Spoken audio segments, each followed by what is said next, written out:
Hello, ici Geoffrey Chimiac, consultant lancement de produits et services sur Internet. Aujourd'hui, je vous fais cette courte vidéo parce que j'étais en appel avec un partenaire il n'y a pas très longtemps. Et en fait, il rencontrait un problème et donc je me suis permis de le conseiller sur ce problème-là. Le problème en question, c'est qu'il passait beaucoup de temps à faire des appels de coaching de groupe et ça débordait largement du temps qu'il était prêt initialement à y mettre. Donc c'était des coachings de groupe qui duraient 3 heures, 4 heures et peut-être même plus. Et donc si vous, à votre niveau, vous vous retrouvez dans la même situation, que ce soit pour du coaching de groupe ou du coaching individuel, où vous êtes prêt à vous investir pendant 30 minutes, pendant 60 minutes et que vous vous rendez compte que régulièrement vos clients ont tendance à vous consommer beaucoup plus de temps que ce que vous aviez prévu et que vous n'arrivez pas à dire stop, et bien cette vidéo elle est faite pour vous. Je vais vous donner quelques conseils qui moi de mon côté m'ont permis justement de réduire mon temps en consultation sans pour autant réduire l'efficacité on va dire des consultations elles-mêmes. Donc le premier conseil déjà que je peux vous donner, c'est d'éviter les tranches de 60 minutes. Je me suis rendu compte qu'avec des tranches de 60 minutes, on était largement inefficace. On a tendance à raconter sa vie aussi bien au client que le client ne raconte la sienne. D'ailleurs c'est plutôt dans ce sens-là en général que ça se passe. Et du coup, donc, il y a plein de blabla inutiles qui vont s'insérer dans les 60 minutes de conversation que vous allez avoir avec ce client-là.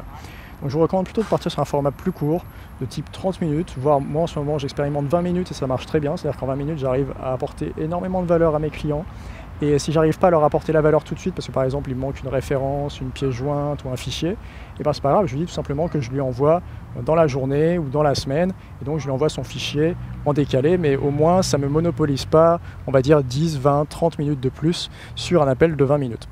Donc c'est le premier conseil que je peux vous donner, c'est déjà de réduire peut-être la taille de vos sessions si vous les prévoyez déjà trop longues à la base. Ensuite, le deuxième conseil, c'est que dès le début de la session, vous allez annoncer à votre client tout simplement que bonjour, ravi de te recevoir sur cette session, on est ensemble pour 20 minutes, donc on va tâcher d'être efficace pendant ces 20 minutes.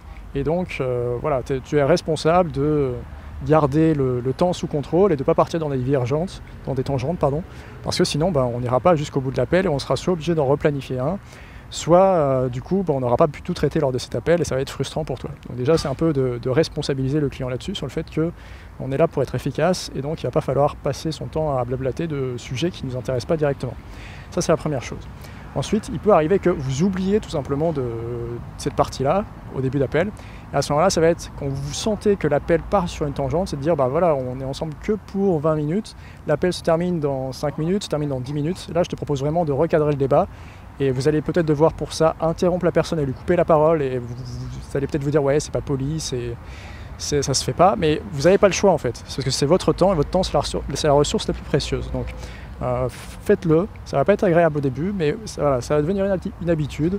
Et l'objectif c'est pas d'être sec, c'est juste de le dire gentiment, voilà, c'est dans ton intérêt de toute façon qu'on fasse ça en un minimum de temps, puisque plus on va être efficace et moins on passe de temps ensemble, et ça veut dire que plus tu vas pouvoir passer de temps derrière à appliquer et à avoir des résultats au final, puisque les résultats on les a pas en consultation, on les a après quand on applique les conseils qu'il y a eu en consultation. Donc plus tôt on sort de la consultation avec le conseil à appliquer, et mieux c'est pour tout le monde au final. Donc voilà, c'est le deuxième conseil que je peux vous recommander, c'est de couper un peu l'appel quand vous sentez que ça part sur une tangente et de recadrer le débat. Et enfin, le dernier conseil que je peux vous donner, c'est quand vraiment le temps arrive et le temps est écoulé, c'est de dire voilà, le temps est écoulé, je suis obligé de t'interrompre, donc là maintenant il va falloir prendre une de ces deux décisions. La première c'est que soit on replanifie un appel, soit tout simplement on s'arrête là, et donc en général c'est des consultations payantes, donc la personne est obligée de reprendre une consultation payante. Mais normalement si vous respectez les 3 étapes, la personne n'est pas prise en traître. Si vous de votre côté vous avez fait votre boulot et que vous avez été efficace, vous êtes capable de lui fournir un plan d'action avec la prochaine étape à accomplir en l'espace de 20, de 30 minutes. Et si cette personne-là n'arrive pas à obtenir ce résultat, c'est en général de sa faute parce que justement elle est partie sur des tangentes et elle ne répondait pas à vos questions, elle ne jouait pas le jeu, et peut-être de manière inconsciente, mais le résultat est que de toute façon on n'a pas pu aller au bout de l'appel et au bout du process qui normalement tient en 20 minutes ou en 30 minutes. Voilà, donc c'est le conseil que je pouvais vous donner pour être plus efficace pendant vos consultations. Si vous aussi vous voulez avoir peut-être une consultation justement et une consultation efficace, je vous invite tout simplement à booker votre session avec moi, que ce soit pour parler de votre lancement, que ce soit peut-être pour parler aussi de technique, si vous galérez avec la technique, ou si vous voulez automatiser davantage vos process de vente, si vous voulez parler également de comment obtenir davantage de prospects, obtenir davantage de clients. C'est des sujets sur lesquels je peux vous aider.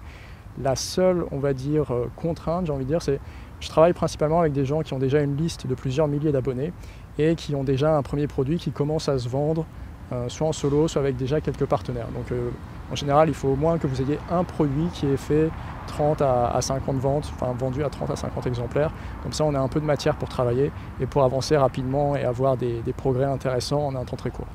Voilà, je vous remercie pour cette vidéo. Je vous dis à très vite. Et si vous voulez réserver pour votre consultation, il vous suffit de cliquer sur le lien juste en dessous de cette vidéo. À très bientôt.